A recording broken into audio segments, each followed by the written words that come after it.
Unless they're specifically that size. You know what is specifically that size? What is specifically that size? Legendary League of Legends podcast. I've lost all my energy. You really hate to see it. We're 23 minutes late, and it's out of Worlds. There's been 3-0s this weekend. The West is dead.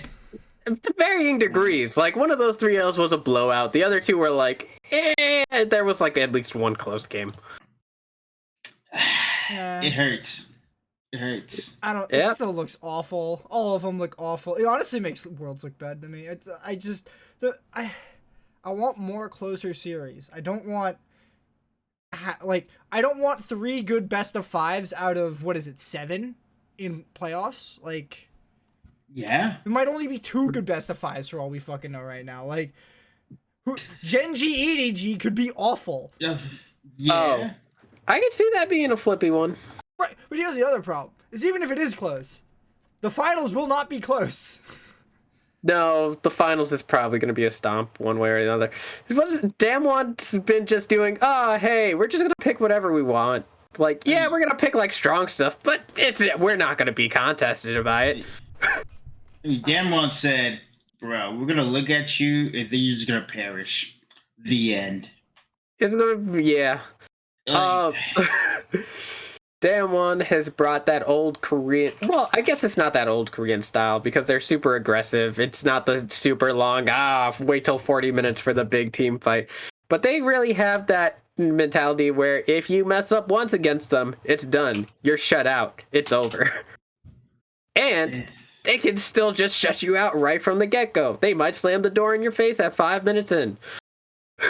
I have no idea how anybody thought Mad was going to win against Damwon without Damwon were looking like. Of all of the teams at Worlds, Damwon looked the most consistent and most powerful.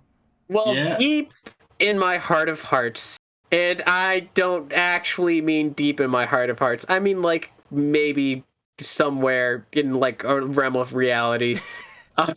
I thought that Damwon would win. That's That's not there.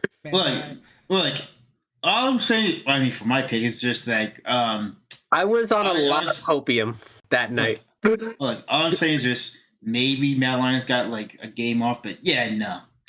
That was a lot of opium. Yeah, that was. I think even the game was giving him too much credit. I don't. Yeah. Like, yeah. There is not a world in which this turns a game up for Mad. I think this is like 99 to 1 out of 100 games. Like, no fucking way Mad wins this shit. It was bad. It was so bad. I was really hoping for some really good quarterfinals. I didn't have a lot of hope for T1 versus Hanwha or DK Mad. But like, I thought RNG, EDG, and Genji C9 were both gonna be really good, and I felt like it might be an okay stage. But only one of them turned up, and to be honest, I don't want to say they looked awful, but like, it didn't give me hope.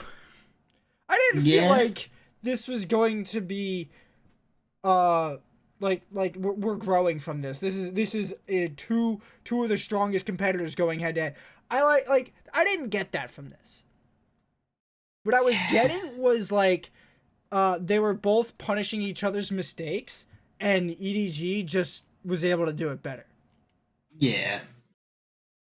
I heard that the 5th game was a blowout. The 5th game for EDG RNG? Yeah. I recall no. No, I don't think that was. It wasn't that big of a blowout. It was. Wait, no. RNG's winning for like half of this, I think. And then wait. I'm sorry. That's game 3. I'm sorry. I was reading my wrong notes. Right. Yes, game 5 was a blowout. That is what my notes say because they stop at 16 minutes. Yeah. That's okay. I was reading game 3 and I'm like, I don't remember this happening like this. Yeah, you're right. Well, game 5 was the blowout. Yeah, they just broke the camel's hump of RNG right there. Okay. I feel like RNG, the comp they have game 5 is kind of early game. Yeah. But at the same time, EDG has Graves and Jarvan. Yeah. Mm-hmm. So that's pretty early game too. And then you can put the Yuumi on top of that. And that's gonna be pretty and then with the strong. Rise, by the way. That Graves is now basically a tank with a Yuumi on it. Yeah. Yeah. Oh man. It was. Yuumi Yuumi was huge this series. Yuumi was like quick ban, and RNG couldn't play it. RNG was banning Yuumi blue side. Actually, wait. No, EDG banned it blue side too, which is kind of insane. Interesting. Oh no, I know why they did that. They did it because they ended up with Lucian Nami. Yeah.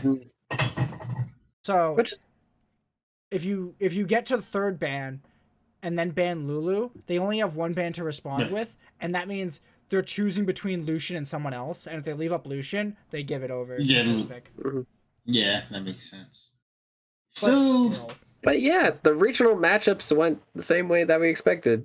Well, or at least I predicted the regional matchups for the EGG, RNG, and T1 versus Hanwha Life. I don't think an RNG pick was that crazy, given it went to 5. Yeah. Like that's just unfortunate. One game goes another way, and EDG goes home. Yeah. The T1 versus Hanwha Life series was a sad thing to see. Yeah. It was T1 versus Chovy. Yes. Yeah, yes. And then it turned from the Chovy to the Faker show. It turned into the Faker show. So do you know whose games you're playing, motherfucker? Do you know what my name is? Wrong. Do you know who they compare me to? Wrong. Welcome to my world. That's exactly what Faker said. If Faker never stood a chance. He is literally Rise. Faker went, oh, hey, I am just gonna sit back, have the laning phase. It's alright. It's fine. We've had Guma usually on a... Well, I'm just gonna say Guma because I can't pronounce the rest of his name. We've had Guma on Aphelios for 3 games in a row. He's just popping, dude. Like, what are you gonna do? Fine, take the LeBlanc 2 games in a row. I'll play the weak side of the matchup. Carry is gonna roam up for me. Chovy, actually, it's great that you're having this great laning phase, but Willer's gonna int again. We've already seen him do it again and again each game of the series. Deft, unfortunately, isn't even gonna get off the ground. Kana's gonna kill him on Graves in game 3. What are you gonna do? It's just you! Yeah. Also, I'm not gonna lie. Warner was having a pretty fun time playing Talon. Willer? Owner. Owner. Fuck. God damn it. I hate that name. Just on the record. Owner played. He could have played any champion jungle. It would have been Talon. yeah, he just played Talon. All of his lanes are winning. Yeah. Which is the worst. The exception of mid. That's the only one that but mid was contained. That was a different story. Anyhow, but yeah. Wait, Faker, hang on. Faker played Orianna and then Lissandra, and I don't have the pick ban for game 3. Yes. It's not like he was exactly playing. He played Lissandra again. Oh, he played Lissandra again? Yeah. Yes. What happened was into the Chovy matchup, he was playing Orianna into Zoe, and then the next 2 matchups were Faker playing Lissandra into LeBlanc again for those next 2 games. And it looked like Chovy was doing all of the work. We saw how crazy like his Zoe could be in the Hanwha Life series prior. But oh man, when it was in group stages, I'm trying to remember which group it was. No, I'm actually thinking of someone else's. But we saw how crazy like Chovy could play, and it wasn't like he wasn't landing bubbles or doing anything wrong while he was on the Zoe. It was just that T1 was taking the proper course of action every single time, and Willer was inting. And Morgan, everyone else on the team was a non-factor. I don't really know where Morgan was. I don't really know where Deft was. I don't really know where their support was. You don't know how to say Vista? Let's see. Morgan. Yeah. Game 2 and Game 3 plays Renekton into Gwen and Gnar. Fuck. Maybe he wins the Gnar matchup if he no, maybe he wins the Renekton into Gnar matchup if he has a jungler. If he has a jungler. Yeah, but let's get to that. Willer. Plays Zinzhou twice. I don't know how he lost to the Talon matchup, but in all seriousness, I say that Zinzhou still wins that. Because the other team had Graves. Well, true. Yeah, true. He had Graves of Felios, like yeah. Let's see. And then well, he went up to against Poppy, Fut, and then he played Olaf. And not gonna lie, no one on his team could actually engage other than Braum, and that's not that really. That wasn't it. I forgot. Did they do a salty run back where they just did everything and they just changed the Olaf? Yes, they did a salty run back. They changed the Olaf and the Nautilus. It's basically the same fucking comp. It's basically the same thing, except they got no engage though. They actually don't. Like, at least Nautilus is something though. Braum doesn't give that. Guess. Okay, so we're just gonna. I'm getting madder and madder at Hanwha Life. Chovy deserves better than what happened in that series. Then there's Deft. Oh god. And then there's Deft. And Deft was one of those names that I was talking about, where he's been there for ages. He's like, oh man. He's been there from the LPL. He's been playing in the LCK. He came back last year, and now he's playing again. And it's like, oh, he gets one shot by a Graves underneath the turret because Kana just can't do that on Graves. Yeah. It's like, that's what we call pain and suffering, boys. Lots of pain and suffering. Why are we in game 2? They banned both Jason Graves on blue side. And Yuumi. Yeah. Why are we banning those champions? Because another person, Keria, who normally is very famous for his engaged supports, also has a crazy Yuumi. And Kana's is crazy on Graves. But here's the problem. You have blue side, which means that you can take the Graves 100% if you just leave Graves and Jace up. Jace open. You've seen what Morgan does? All he's done is play Aatrox and Irelia. And apparently he gets shit on. That's what Haymant is molding for a Korean team right now. True. Molding by another Korean team. Because Chovy's here, and he deserves so much better. Tell him to go to TSM instead of out of retirement. TSM, gonna fix him. Maybe he gets a better jungler from TSM. Actually, god damn! don't let LS hear you say that. Yeah. LS will lose his shit if he hears you say that.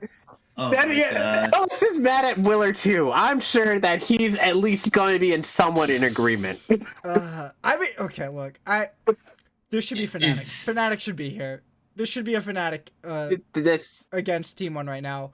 That's the only reason why this is happening. I'm very certain that Hanwha Life is not a top 8 team at this tournament if Fnatic isn't there. I think they're probably better than FPX. I think FPX going out early was a fucking travesty. I think you put Fnatic and FPX here, we got an entirely different game.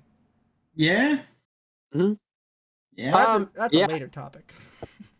Ah, man. I'm still multing over that one. The match series versus Damo and Kia, they had one game that looked close. Did they? Did they really? It was our mood was really doing well on that Jason the second game. Oh right, yeah, it's game 2. Yeah. And then one team fell apart. and then it's over. Yeah. At 7 minutes, I have it written down. Don't do it, mad. Don't you dare lose a game. I think I'm right, DK. Don't you dare lose a game. I want to play Destiny. Oh no. Because I still had to go flawless in trials that weekend. And then I think after this I went flawless. Yeah. It was crazy. Khan had that big big cannon ultimate. I assume it's at 34 minutes because all I have written is Khan! on! Yep, that's probably the one. That was like it. Yeah. And then just he destroyed him. Showmaker went like, oh, well, now let me just do a little Shurima magic here. Let me just do that little shuffle, and bam, wombo combo. Yeah, let me do that zippity bobbity boop, and then everyone's dead. Goodbye. And Ari sadly didn't get a chance to show up with the MF, sadly. He gets to take a ride to the airport, right over to LA to join TSM's roster. Yeah, I'm just saying. I mean, with the Madline CEO for what he said. Oh no! That's not a CEO. Oh, that's not. Actually, that was their. This might be two different things. Actually, it might be their social media. No. I think this is actually two different things. I know the CEO. Wait, does the CEO say something directly about Carzzy? Yes. Like, that was. I think that's misinterpreted. There's another one where somebody who says they're a co-owner in their bio on Twitter was basically throwing shit at Carzzy, but he's not really a co-owner. He owns some shares. Interesting. It was kind of a lot. Mad's, I don't know, all the EU orgs seem kind of off the fucking rails. Oh, yeah. Did you hear the news from today that Perks and Alfari are apparently looking to go to a team together? What? That's interesting. Yeah, both their orgs let them do this, by the way. What? Perks and wait, isn't Perks on a contract though? Sure. NTL? Isn't he still on contract? Thinking. I don't know. I think that what's possible is they're just trying to coordinate this trade to happen at the same time to the same team. But the fuck did C9 do spending $11 million to give him away the next year? Like, what the fuck? I'm pretty sure. I'm pretty sure there's a year. I'm pretty sure he's contracted through next year. Yeah. Okay. Keep talking about that. I'm talking about Matt a little bit more because I don't remember the game 3, but I do remember game 1. It was straight Khan on Gwen. Actually, no. It wasn't even Khan on Gwen. It was everyone was a raid boss. It was like, oh, yes, you found mini boss Barrel. Raid boss Canyon is behind him. Raid boss Showmaker is behind him. Raid boss lists the rest of the roster. It was basically Mad saw one person, they were like, maybe there's a chance, and then 2 people showed up and they were like, oh god, we're dead. Yeah. Oh god. Perks is contracted through 2023. Yeah, so how is he gonna trade it? Well, let's see. Trade is a different thing actually. He's going to be bought out. Is presumably what it is. Oh, that's fucking or they're coordinating a termination to a new contract or whatever I have no idea. Yeah, that's a lot of. I don't know why this is why do we sign Perks and have him play 1 year? What the fuck's happening? Yeah, what the hell is that? I don't fucking know. What did I am not looking forward to this offseason is all I know. Yeah, this is gonna be so weird. Well, talking about Perks, we can also follow up on that Genji C9 series. So, I stopped taking notes in pick ban of game 2. Partially because I went downstairs to make lunch, well, breakfast, but like, I also stopped giving a shit. Yeah, that game 1, they brought the Lisa Yasuo. Well, here's the thing. Game 1 was close. C9 could have won that game. It gave me a little bit of hope. Yeah, I'm surprised. Smacked me with some reality. Yeah. Game 2, yep. Yeah, game 2 was like, what the fuck? What the hell is happening? And you know what? It was Perks! It was fucking Perks! Yeah? Yeah! $11 million! Gone! It wasn't Blabber! It wasn't Blabber this time. It was Perks. Yep. Fudge looked great! Fudge looked really good. Sven held Flash a lot, but I don't think I can blame him. I think there were some times, I think after game 1, I don't know what happened at that inhibitor, but I saw him flash and I saw Genji go, oh, a free Yordle, huh? that we can all just murder. I see. You have flashed in front of us, and you must then be punished. And then the game ended. But that's kind of how that loss happened. What was this talking about? Oh yeah, Perks game 2. I was working out. I didn't see most of that one. I heard. Glad you didn't. Yeah, be glad because Rascal went just ran around people whatnot as graves. Blabber couldn't really do shit. Perks, what's the word that we use? X? Oh yeah, that's right, int. And I mean, Bali just couldn't get anywhere. In fact, I feel as if Bali just got outclassed. Well, Cloud9 Bali just got outclassed I throughout don't the think they whole were ever series. given an opportunity to do much. Like, No. Game 1, literally in the first 2 minutes, they gave off first blood. You're right.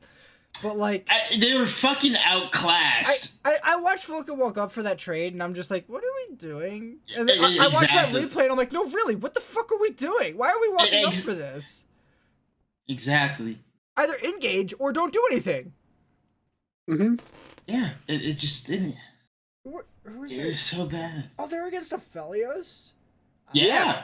Yeah, I played Aphelios game 1. Yeah. Aphelios and Lulu. Yeah, and Sven was Ziggs, by the way, so... Yeah, so they could have farmed into turret rather okay. I don't know. I don't know what the hell their game plan was. I'm sitting here, I saw that happen, and then immediately they traded kill top lane, and I'm like, okay, cool, they traded, and then this voice of logic and reason in the back of my head is like, if they didn't die bot, the top kill would have happened anyways, and I'm just like, you're right. Like, why did they buy die bot in the first place? Well, it's so... Oh, man. And it was, what was it? There was a little bit of hope given after that big fudge TP, right? That was really the moment where you were like, oh man, like this could be a close game. They're bringing it back. Genji's hesitating. They're not really trying to push a lead or anything. Like, that's really what happened around there. Like, Genji probably could have won this game a lot sooner. They just hesitated, and then C9 capitalized off of it. C9's comps needed to, like, hit a better point because they got a lead early game on a late game comp for Genji. So that means you're running with a Kennen, a Lulu, and an Aatrox for your mid game power, and then you have an Aphelios to fall onto late game with a Kennen on top of that, and then you and then everyone's a meat shield with a Lulu. It's just it's a very even curve power wise. And Cloud9 basically spikes mid game and then goes nowhere. Yeah. Yep. Basically, you needed to get those turrets down so that you can pull off those cheeky flank plays. So that you can get in the back line, like what Clid was doing in Game 3. So that you can get into the back line, and you could hopefully just straight up ult that Aphelios, straight into that Yasuo ultimate, and murder him. That's your game plan. As soon as Aphelios is dead, you can do whatever you want. Like, yeah, you still have to deal with the Kennen, but that's not as bad of an issue. Yeah, you still need to not as bad as an issue, right? They just never got the opportunity to do that because, exactly like you said, Ruler basically had 4 meat shields. Well, actually, like 3 meat shields and a Lulu. Guardians. Call them Guardians. You're right, 4 Guardians. Perpetually, that entire game. I'm not sure if Ruler even died that game.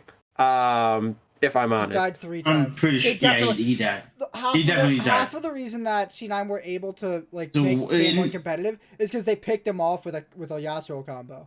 Yeah. One of the times they suicide. Okay, actually, this game is all of Perk's fault. Actually, I know exactly where this happened. Perks chases Clid down mid lane while a dragon's about to spawn, and he dies for it. They get the Dragon Soul off of it, but Perks didn't need to fucking die. Clid's at less than a third HP and cannot get into the dragon fight. I don't know why he's chasing Clid so deep into fog. He chases him around the raptor bush into Ruler. Ruler then nukes the shit out of him. Because that's what That's what Late Game Aphelios does with 4 items, yes. And I'm just sitting here questioning, why were we chasing this? You were zoning him off. That's fine. That's perfectly fine. Zone him off. That's good. But then you go to Fog with it. Like, why? You know they're all standing there. There are 3 other people on the other side of that wall, too. Not just the Aphelios. But they're the ones going to Dragon, and Aphelios is about to nuke the Yasuo because Aphelios can't do shit at Dragon. So, why? Perks trucked this entire series away. I am fully confident that all this blames on Perks and, like, no one else on Cloud9. I don't feel like anybody could have done anything that wouldn't have been counteracted by Perks. Like, it was ridiculous watching him play this series. I'll say the game 1. Okay, now that I think about it, the game 1 probably went that way. Game 2, they would have won if he didn't do it. I stand by it. If he didn't fucking chase that kill, they would have won. Game 3, if I recall, BDD was behind, but that didn't make too much of a difference actually later on. Because despite the C9 at one point being 7-4, Genji secured Mountain Soul. Yeah. They just gave him every objective possible. I'm just like, wow. You guys just did this, huh? How did that happen? Because I came in at that 7-4 scoreline and it was like, what? I mean, same way we lost game 1. Perks. This one, the crazy part was like, they just had the same position over and over again. Genji had pulled the dragons back into the bottom side of the river, and BDD's just chucking bubble after bubble, Ruler's chucking W after W, and eventually one finds its way onto little old Sven, who does everything that he can and still dies anyway. Well, game 3 is decided because they camp the shit out of top. Like, the Graves is how C9 wins this. You get Graves ahead and give him a mid game. But they just killed solos 2 people. He solos Rascal in like the last fight or so for that Dragon Soul, and then it's just like, well, now what? Where are we? Well, now everyone's dead. Graves killed the Renekton. That's fine. They almost won that fight too on the Graves alone. Graves almost fucking 4v1 that entire fight, but because he's behind, he couldn't do it because they put him behind so much early. It was that last fight. It was basically Rascal just dancing around a cannon minion with Fudge hitting it, like Fudge trying to get some damage down on him. Rascal bought so much time just dancing around that cannon minion. This is for Dragon Soul. They fight him. Yeah. He fights twice, but he fights like on that ramp from mid to river. Because otherwise, Grace would just ignore him and walk towards the dragon fight and get more damage that way. Yeah. But once again, Fudge was so obsessed with that he actually just didn't help his team. He was too busy fighting off Rascal. And then eventually BDD got 2 good bubbles, if I remember correctly. One was on the Syndra, and that really prevented on Perks. One was on Perks, and that prevented them from getting like any return kills during that dragon fight. I remember Blabber getting 1. Because he was basically like, all right, I'll chuck my life, see if you can do some damage, and then Perks got bubbled, and there was no other damage besides the Jarvan fighting in the middle of 3 people, which was very sad. I feel like they kind of wandered away from their identity this series. Like, they played the Yasuo comp, which is clearly centered around Yasuo. They put Fudge on Malphite, who built a Death Cap? Why? Fudge? He didn't build Death Cap. He sold items.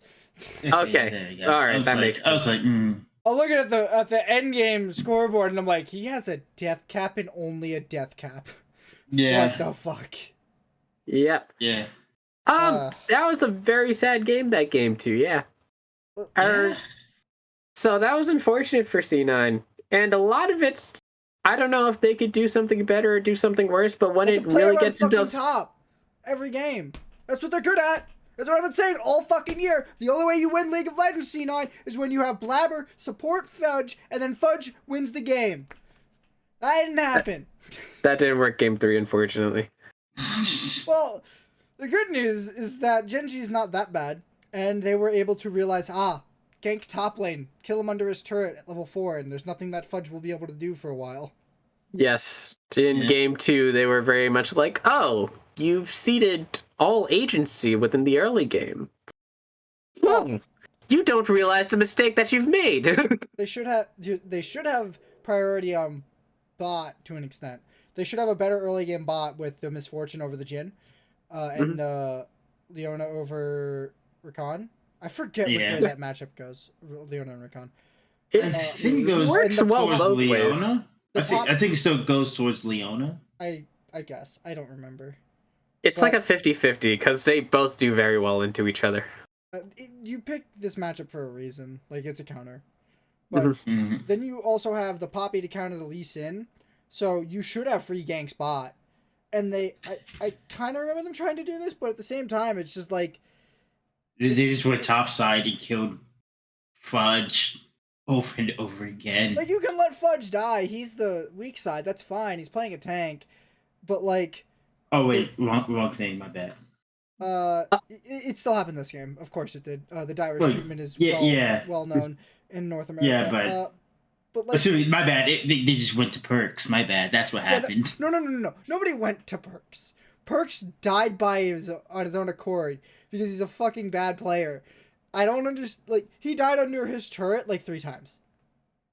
Yeah. Like, he gets ganked by Lee Sin and dies in a turret. Like, why are we following Lee Sin around? How do we not know where Lee Sin is? How is he that creative that this happens 3 times in one game? Like, I don't know. Didn't they pick this? Did I have the? No, I didn't put this one down. When did they pick this before? BDD locked in Syndra. Because it is an awful matchup into Syndra because her ultimate is garbage to steal. Yeah, you only get the 3 orbs. There's never any more power that goes into it. It just hurts. Yeah. You can't use any more of the power that Syndra's kit has. It's so bad to play Sylas into this comp. Like, Graves ult. I need that. Lee Sin ult. Well, I need to not move people away. It's so not like Jhin ult's okay. Rakan ult's good. Rakan ult's pretty good. Rakan ult's the only good one out of that one. It just buys you time. That's really what you need it for. I had somebody tell me, God damn it, whose ultimate did I say was bad? I can't remember. But I got into a debate over how useful some ults are compared to others. And he's like, well, this one still has a viable use. I'm like, okay. Why don't I get Ezreal ult instead? Like... Yes. There are good ults to have with this champion. And as good as a Lee Sin kick is, when you're not Lee Sin, it's not the same ability. That's it, yeah.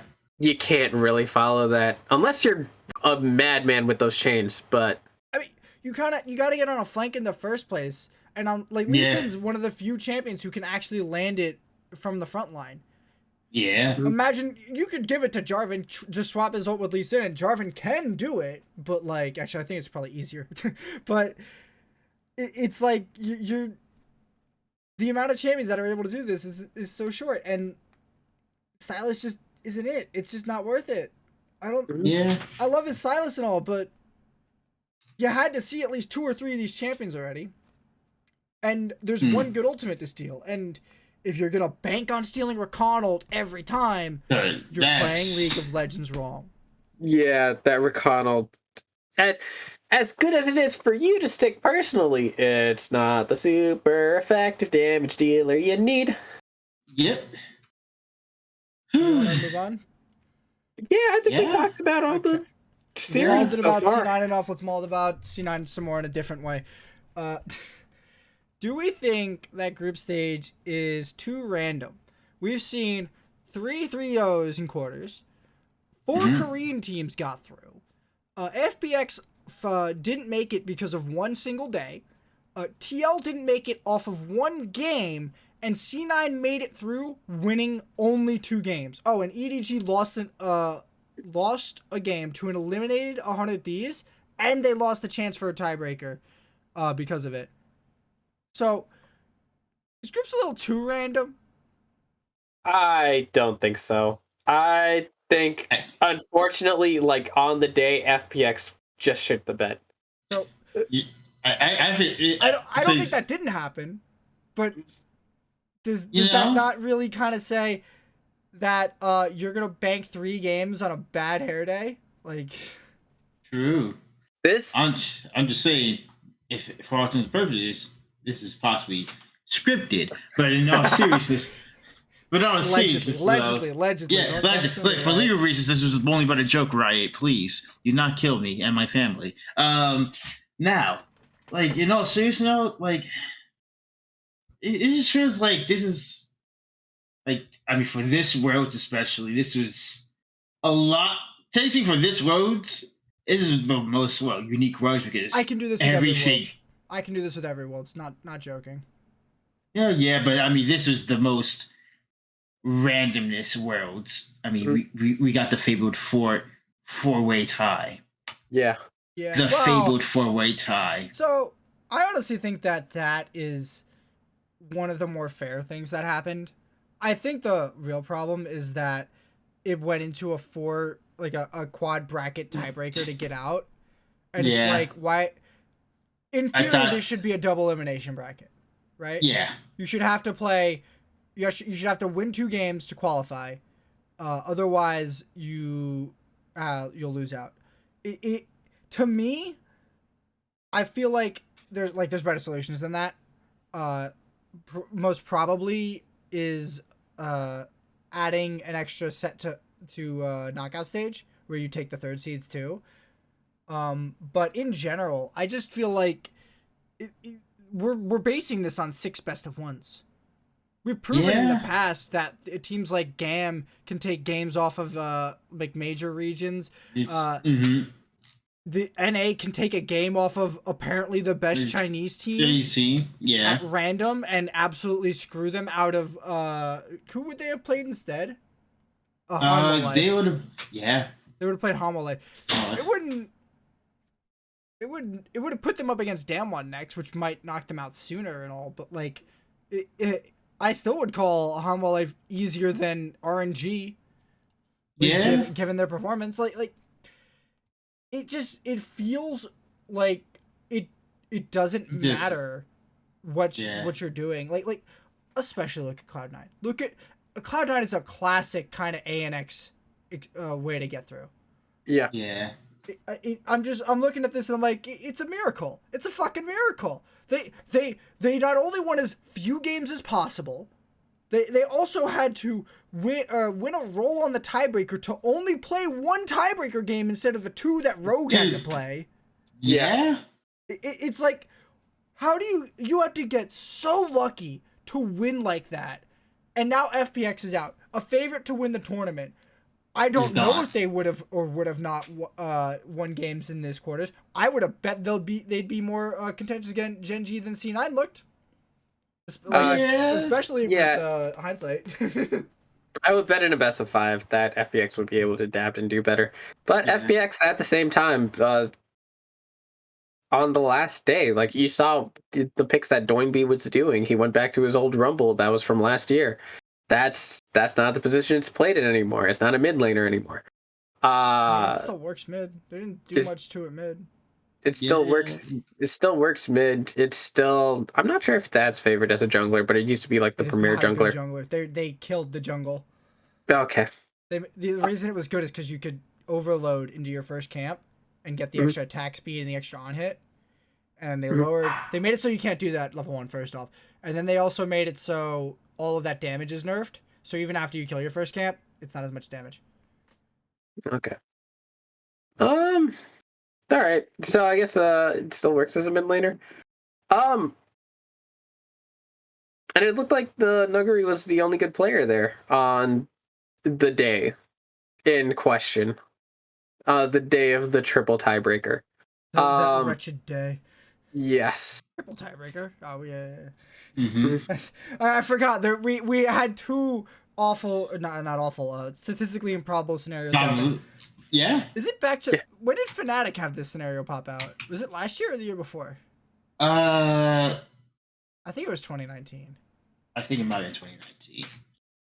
Still, just these improbabilities are getting wild. Like, I guess it's kind of exciting for a little bit. Then you hit Yeah, we quarters, did. and now it's Monday, and I'm unhappy that I've just watched 3-0s in 4 days. Yeah.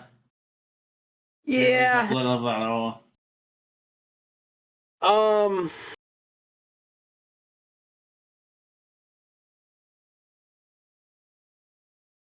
Yeah, it would have been C9. If FPX versus Gen G, there would have been like a decent. If FPX showed up in the same way that they normally do, there would have been a good chance that they would have made it out over Gen G. And well, here's the other thing: is that if Damwon dropped one game to one team, that team just goes through. And Yeah. And nobody bats an eye. And if it happened to Rogue, then everybody thinks he is 10 times better than they think they are right now, even though it's a 1 game difference. Even if Rogue does exactly what C9 did, loses the Gen G 3-0, everyone's gonna think that EU is so much better because they got one more team in because they won one more game. I just don't like how seemingly random it feels to get into here. Like the only teams that I feel like this isn't random for is one of the 2 teams making it to finals and any wildcard team that makes it here. Because the wildcard team is probably going to go 0-6. Yeah. And the team going to finals is probably going to go 6-0. Yeah. I mean, what is it? DFM made it out over as number 1 from the 1 game. By 1 game. Yeah. They made it out by 1 game. Mm-hmm. And then if you see the game 0-6. 0-6. Very bad.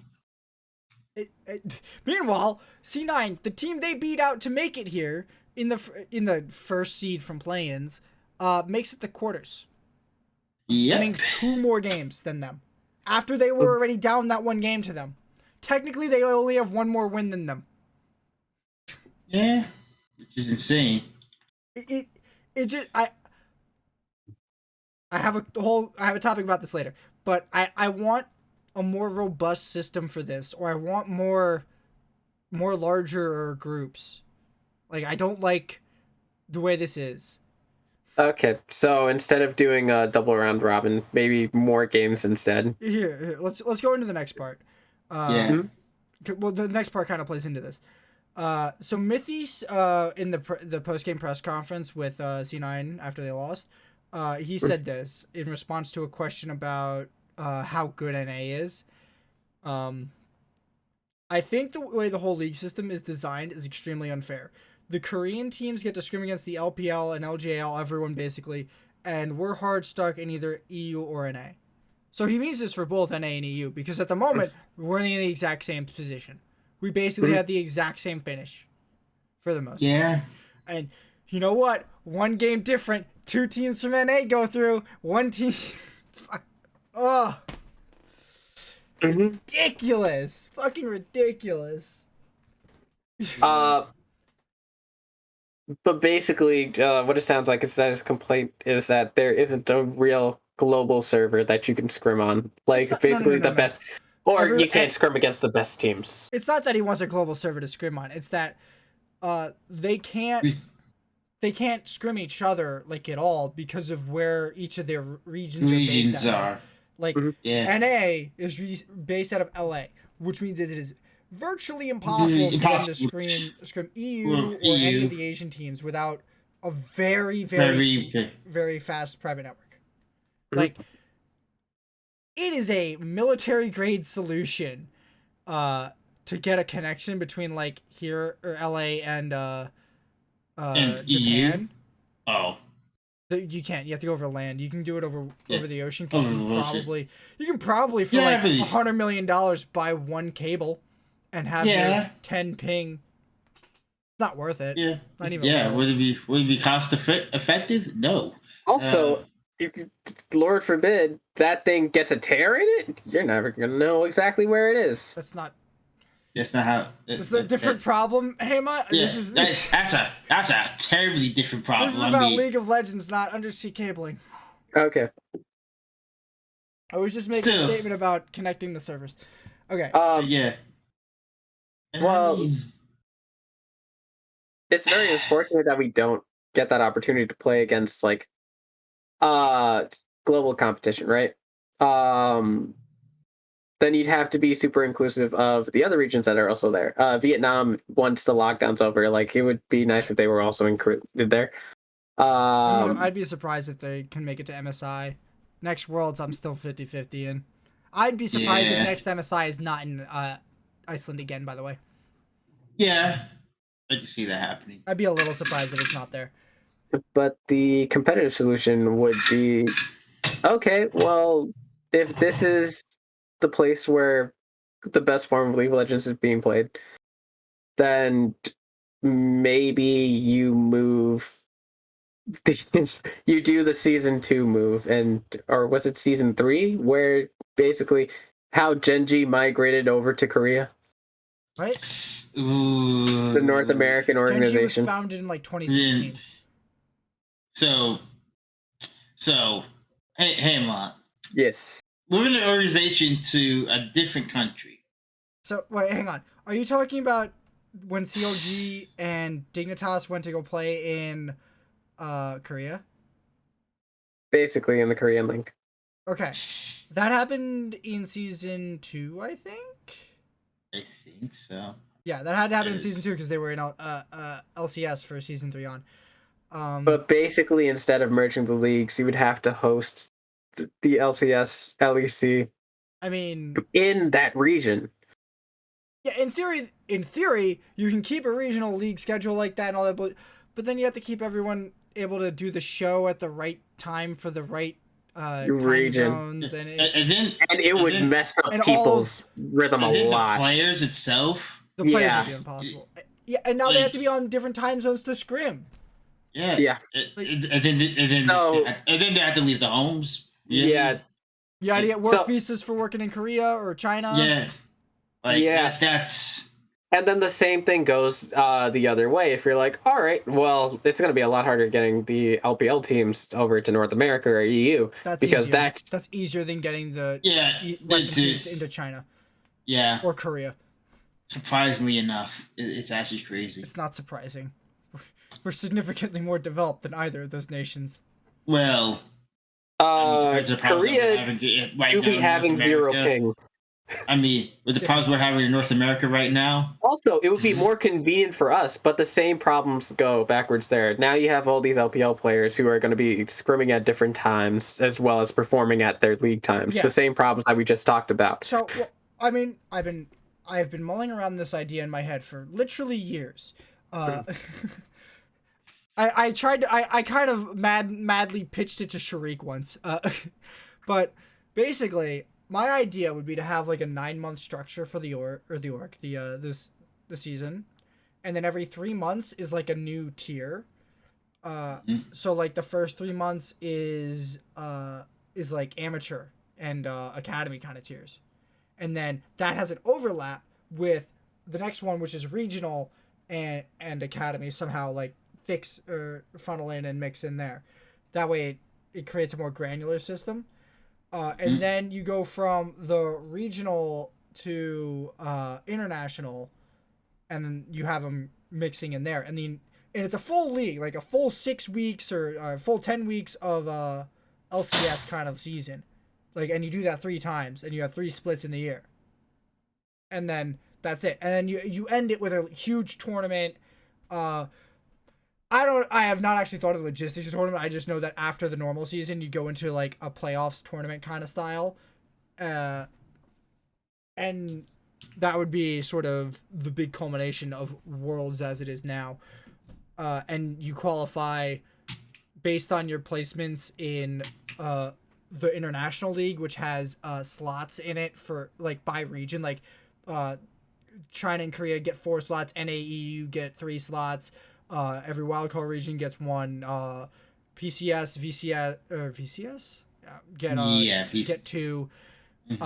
And they all like, I don't know how many fucking teams that is, but you do a double round robin for the normal season, best of 3s because fuck best of 1s, and then from there on you place out top 8, top 16 go to brackets, or maybe top 16 go to groups. And then you go to brackets after that. That makes more sense, right? Yeah. Then you But create this- this upper league of fuck you, the LCS, the League of Legends Championship Series that feeds into the Worlds. Oh boy, but It makes sense to me. I it don't. makes sense. But it's just like Well, because I then mean- yeah, it creates a giant marketing issue. Because the reason why things like the NFL, the MLB, and the NHL, I shouldn't, yeah, like they're all considered the number 1 leagues for that sport in the U.S. But the U.S. also makes like 90% of the consumer market for that. So it's very easy to put it there and not care. Yes. Now they're branching out. They're going to games in China. Yeah. That's a whole different thing. And then games in like the EU in a couple places. Yeah. And then well, what takes me to about the NHL. I mean, I don't think we're the best anymore. I don't think we're the. I'm pretty What? sure not. The NHL? That's hockey. Well, trying to North America, you said. Well, No. NHL, MLB, and NFL are both the premier leagues for hockey, baseball, and football. I did not say LMS because it is not the premier league for soccer. but no. I mean, gods no. I don't know But where I mean, I don't know where you think players are going for hockey instead of here. Canada. Canada? Yeah. You do know the NHL includes Canada. I forgot. There we go. That's what it was. Anyways, I mean, yeah. All of those leagues include Canada, by the way. True. And then well, another thing you forgot, and the NBA, which I kind of like resemble,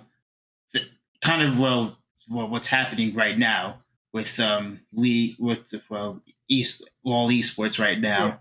Yeah. They're kind of like the NBA right now because like even though the NBA based in like all like NBA and whatnot, basketball is happening all over the world. Currently in the NBA, we're not the best anymore now, which is crazy. Yeah. That's NBA? wild. Yeah. The NBA is not the premier basketball league.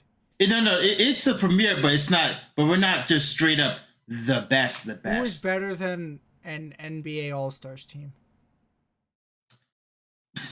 So if you actually watch the Olympics for the NBA, Wait. yeah, we actually got rolled. We got rolled in the Hang on. Olympics. Who won? I don't know.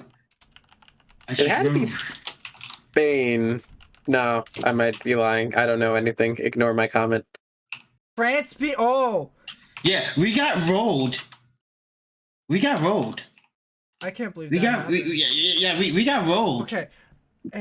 Dion, I I don't think this exactly proves your point of anything. No. This is where the stuff is coming in now.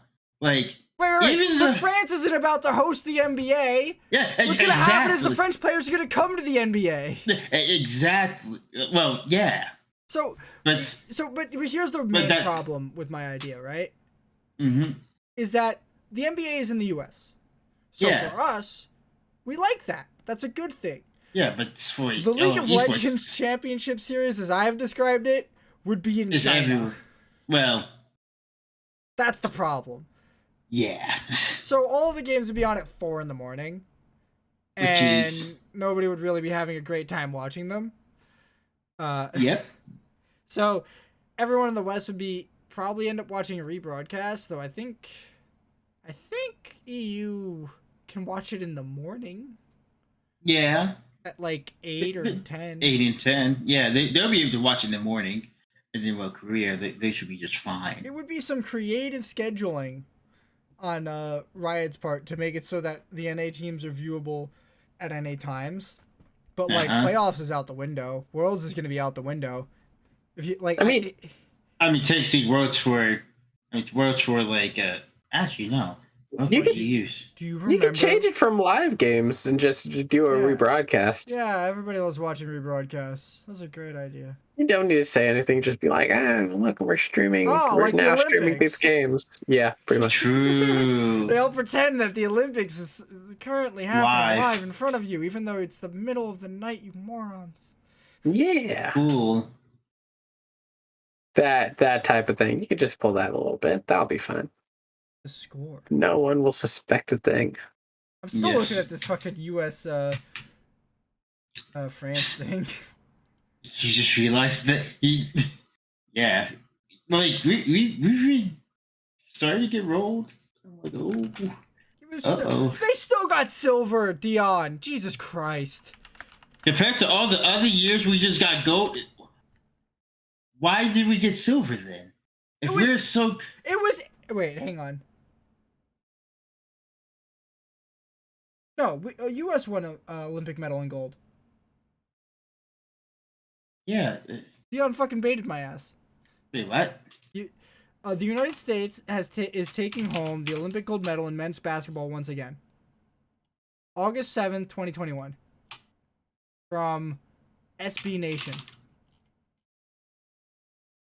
Interesting. In a score of 87 to 82. You've lied, Dion. You've lied to me, Dion. Lies. You've lied to me with a factoid that didn't really seem to have any impact on either of our points.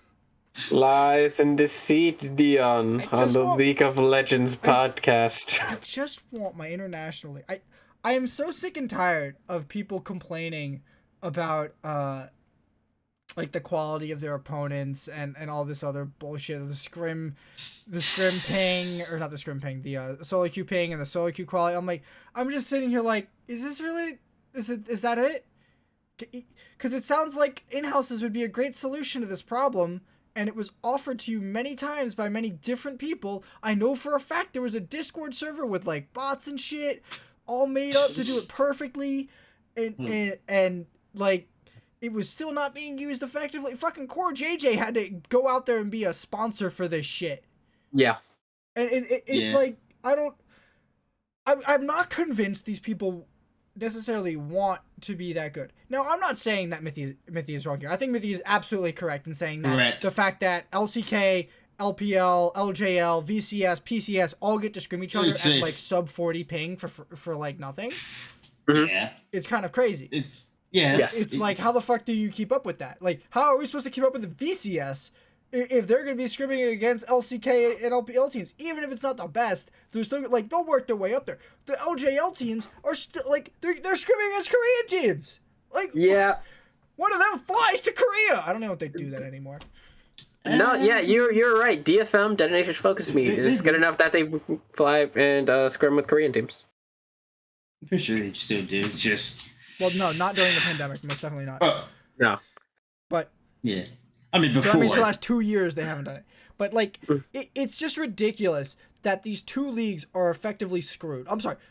There are 4 leagues that are effectively screwed. Because that's including Turkey and Brazil. Brazil, yeah.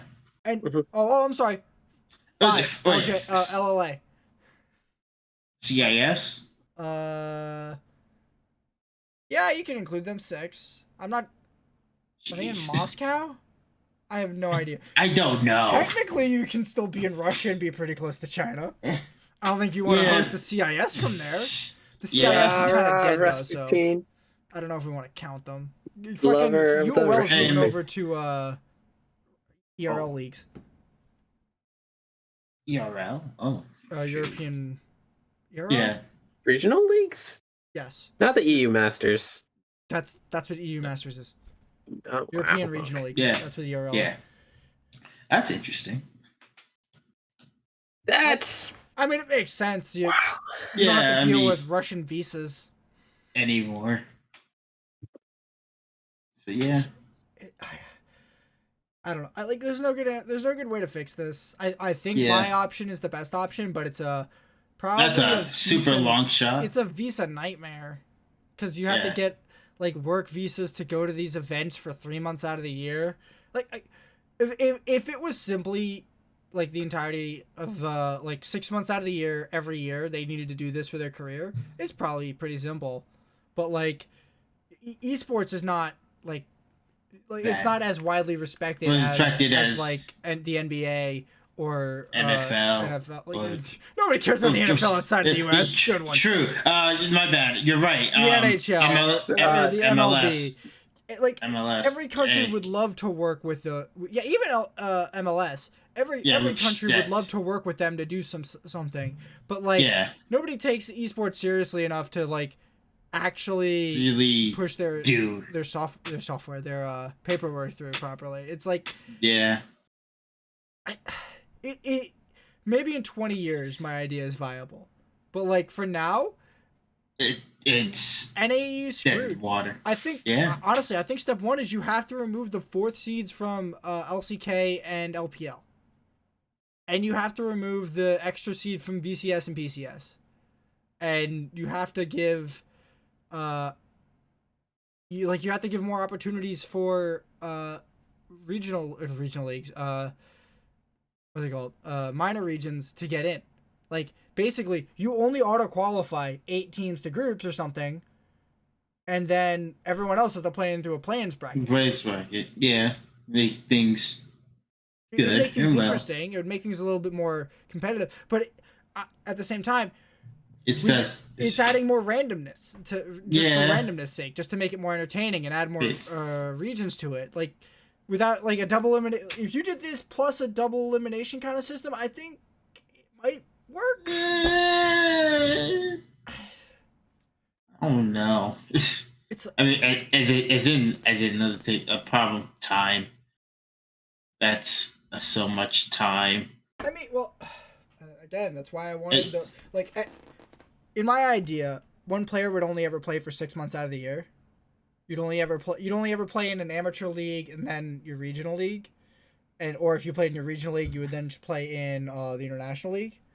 You couldn't as a player individually, sure you could, but like a team that played in the amateur league and then the regional league wouldn't go to the international league at the same year, unless it was a miracle. My vision has relegations. Oh Lord. Honestly, I like relegations. It adds a little more tension to CLG's existence. Look, it's already over with CLG, goddammit. They come back next year. Unless you're right. Unless you forget. They propped it. It's just, I don't think the fucking season's too long already. You know what? Just fucking cut out Summer Split. Cut out Summer Split, make it MSI, and then just add the international split on top of that. Fuck it. I don't care anymore. Yeah, just cut out Summer Split and make an international league. Just do that. Just be like, guess what? Top 3 from each place. Bring it in. And then have a running side tournament for qualifications while that's also going on. What?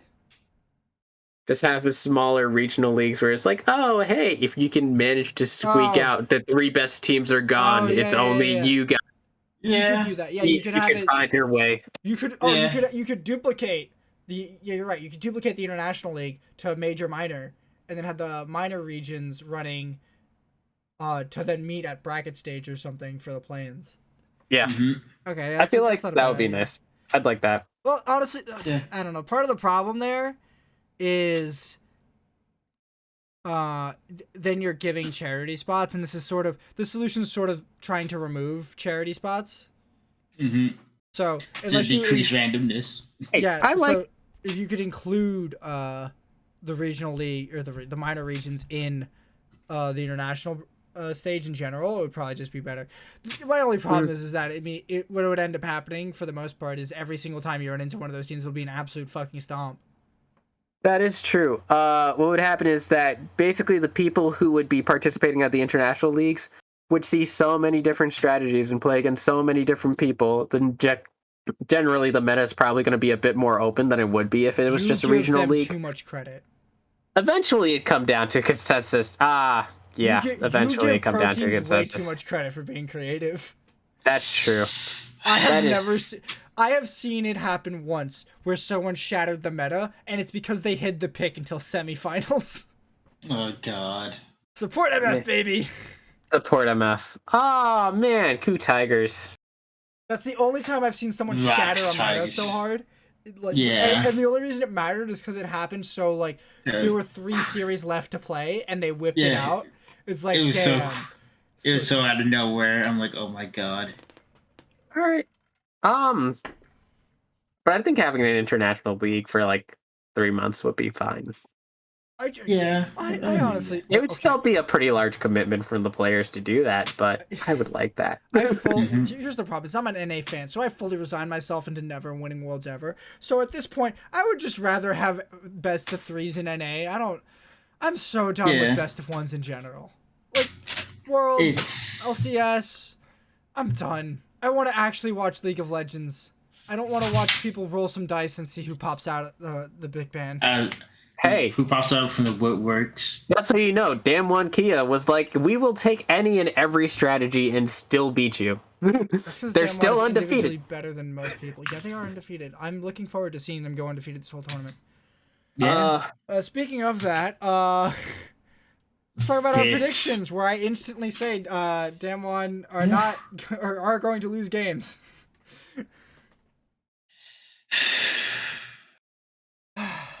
Oh boy. Here it is. We all agree that Damwon is going to win.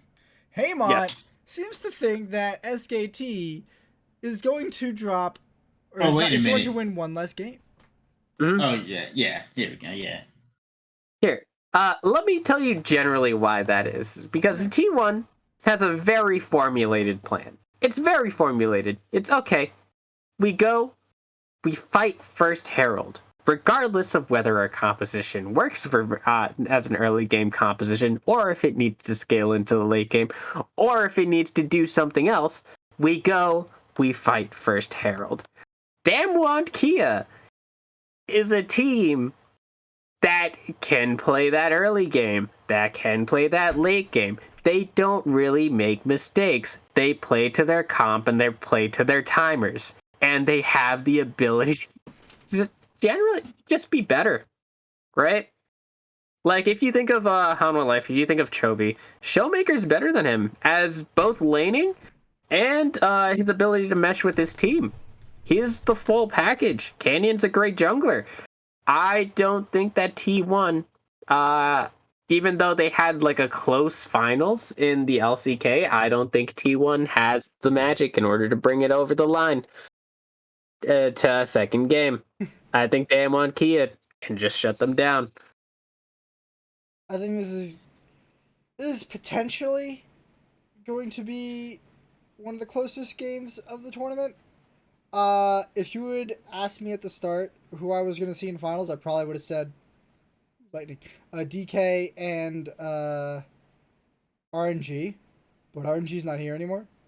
Yeah, maybe EDG or FPX. I don't think. I would have said FPX in all seriousness. Well, they were in the same group, so it would have been a little crazy. Actually, I think the probability is much higher because they're forced to be in the same different sides of the bracket. Yeah. But sadly, FPX took the L. Yeah. The hardest. Yes. So yeah, I definitely think DK have the edge, but I've learned not to doubt Faker. Yeah. Because the times that I've doubted him, I've been punished. So yeah, he's the Demon King. the unkillable Demon King. And yet, you still don't have a prediction for T1 there. I'm not doubting T1. I think this is very close. I just think Damwon are probably better in a lot of ways. Yeah. It just, to me, it seems like like you said, T1 has a very one-dimensional style, and I think they'll get it to work twice. And I think Damwon will either beat it 3 times, or they will counter it, or not counter it. They'll just deconstruct it 3 times. They'll either, of course, they'll beat it 3 times, but like they'll either counter it or like just be better in general. Like, I think this can go either way. I'm prepared to be wrong because I am I am almost 100% sure that the rest of this tournament's gonna be 3-0s, because that's my life apparently, is disappointment. You get one good series every year. You get one good series. That's all I'm gonna get. Yeah. The RNG EDG series will be the best of this tournament, and we will not be able to talk about this for the rest of the fucking time. Yeah. Honestly, this So- might be a little bit of me hoping that this is a good series, because I don't have faith that finals will be a good series. Oh yeah, without a doubt.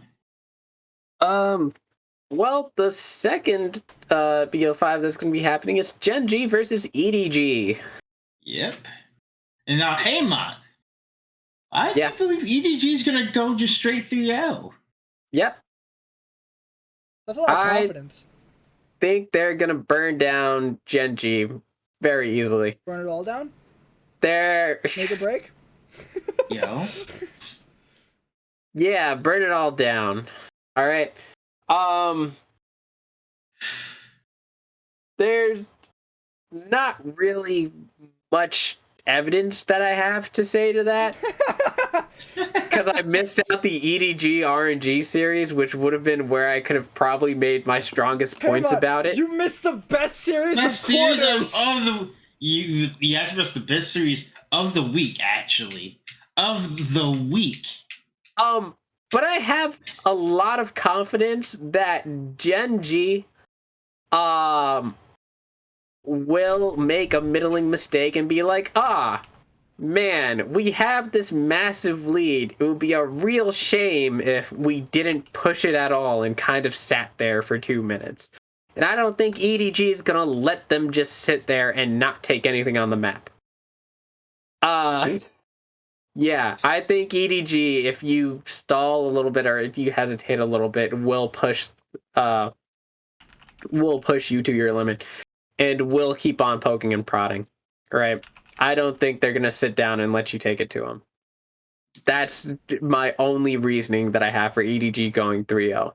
And also, I think probably as a unit, I think Flandre is the better top laner than Rascal. Yeah, I think Scout's the better mid laner over BDD. Viper and Mako versus, is it Ruler and his support? Is it Life? Yes. Gen G Life, if I remember. Life or Vista? Life. No, it's Life. What? Okay. Yeah. I don't think that Life and Mako really compare. I think Mako's the better support.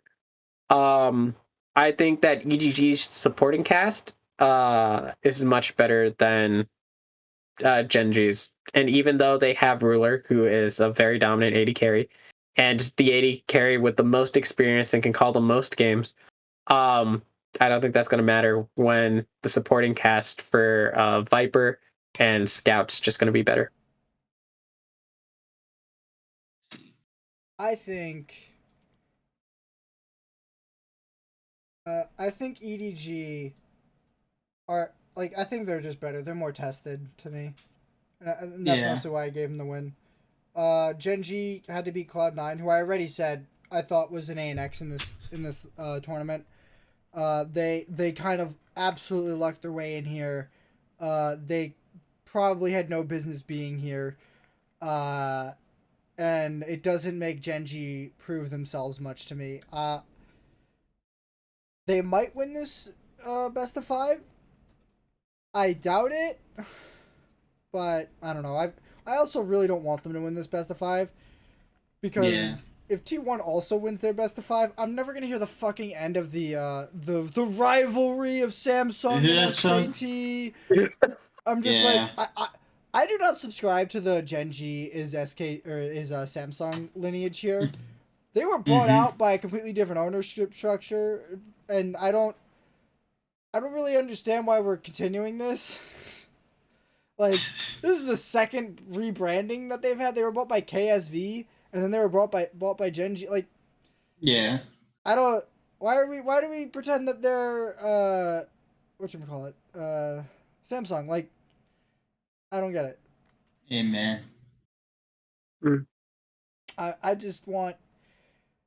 I also would rather it not be an all Korean finals. It's, That's Like, true.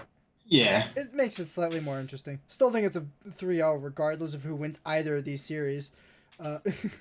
Yeah. But yeah, I just feel as if like Genji's for one game gonna scum it out. And then for like a second game, like it's gonna be a very, very hard fight one. Like EDG's gonna make a few mistakes that Genji could punish or whatnot. Mhm. And but at the end of the day, though, EDG takes it all as well. What if It's EDG wins Worlds? What are we gonna do then? Our reality will be shattered. It's suffering. it's just between the two now. Damwon Kia's fallen again. It's back to the LPL. The old IG. Well, IG has been avenged, I guess. Well, not really. No, because they're they not still really need here. to kill TL again. Yeah. That was the funniest series I've ever fucking seen in my life. Cannot believe TL won that goddamn series. Yep. Ridiculous. Then they had the fastest international best of 5 of all time. Yes. We won't talk about that. I'm still dreading it. I'm still dreading it being 3-3-0s to end this tournament out. Yeah. I swear to God. I swear to God. If we get 3 more 3-0s, I'm gonna fucking... Even if it's all 3-1s, I'm gonna be unhappy. Like, you gotta convince me that they were actually close series. Otherwise, I'm gonna sit here and be absolutely unhappy about this for the next, what is it, 10, 12, 10, 11 months? When the fuck's Worlds next year? Yeah. I'm gonna bitch and moan about this format again for the rest of time if this happens. Mm-hmm. Yeah. What I can promise is, if it's Genji versus Damwon Kia, that's over. That's 3-0. It's written in the books.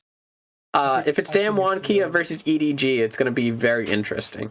I think regardless of who Damwon faces in the finals, it'll be a 3-0. I think T1's the only team that I would expect to drop a game. Damwon looks crazy. If you gave me from groups, I would have said Damwon is going to go undefeated in this tournament. Groups are finished. They're already 6-0. I'm like, no, they're not dropping another game. Not one. And I still think it's very possible. I think it is absolutely a very strong possibility that Damwon does not drop a fucking game. I hope they do. Mm-hmm. I hope this gets interesting. I hope something happens. I hope this is like 2016. Hopefully. I don't... Why? It's like eating at me. I hate it so much. It's like, it can happen. You know it can happen, and you know it probably will, and I'm like, why? Yep. Yeah, there's nothing we can do about it. You just gotta watch. Just like everyone else. God, just like Cloud9. I was so just done. like TSM. Halfway through game 2, I'm like, oh, we're done apparently. Okay. Yep. God, that was... Yeah, we just gotta watch now. Well, does Faker know enough about Coma? Has he found out whether Coma's gotten married as yet? I forgot that happened. I forgot that Coma's not on SKT anymore. True. What's gonna happen is Faker's gonna ask in all chat and be like, hey, Showmaker, why am I blank on his name? I literally just said it. Has Coma gotten married as yet? And then all of a sudden the coaching staff's gonna get tilted, and then that's how they win. Oh God. Coma going, what the fuck are you doing, Faker? Coma and Pumandu are about to fucking route Faker. Watch. Yo. I will say, Showmaker is a great talent. Like, his laning prowess and his ability to work with his jungler in a 2v2. Like, Damwon Key is an absolute unit. Khan coming back has been a surprise. I did not expect him to be that good from his T1 days and his FPX days, but well, he might be able to get out with a win with this roster and be able to secure a world title in this last year. Yeah, that'd be good for Khan. Well, actually, that's not totally true. If Khan goes to the Asia Games and Khan wins gold at the Asia Games, he gets pushed out of military service. What? The Asian game. Oh, you don't know this? No, I don't know this. Korea gives gold medalists or I'm not sure if it's any kind of medalist at the Asian Games, they waive their conscription, their mandatory Oh, military wow. service. Oh, wow. Well, that's Oh. interesting. That's very interesting. The previous years they weren't extending it to esports, and they are this year. Oh. So if Khan goes and if Khan wins like they did last time, then he might keep playing. I might evade our Utah. That's actually insane. Even the former right hand of God from back in 2015 wasn't unable to escape this. Who was that? True. You see, I was hoping you guys knew. What are you referencing? Faker's Jungler. 2015, 2016. Bangy. Yeah. If you had said Faker's Jungler, I would have told you who it was. But you just said the right hand of God, and I'm just like, that means a lot of things to me right now. I mean, thinking. I think in the context, God being Faker, you know. Yeah, that makes sense. Yeah, that takes would be his right hand. Yeah. So that was his nickname. I preferred the jungle itself. The jungle itself. Didn't Bangy have that name? I didn't hear that nickname for him. I hate that. I'm dreading it. I'm still dreading it. I'm not looking forward to this weekend. Mm-hmm. All right. Well, I guess the only thing left is to kind of go home, out of topics? Yeah. Yeah. Hey, Anthony. Right. Yeah, what? You want to take us home? Yeah, I'll do it for us this week on Legendary League of Legends podcast. You can catch us live probably next Monday at twitch.tv/NizzyTV11. You catch the VODs on my YouTube channel, Legendary Podcast. You can get the podcast version wherever you get your podcasts. And if you're dreading this weekend as much as I am, have a nice day. Have a nice week. And hopefully a better weekend.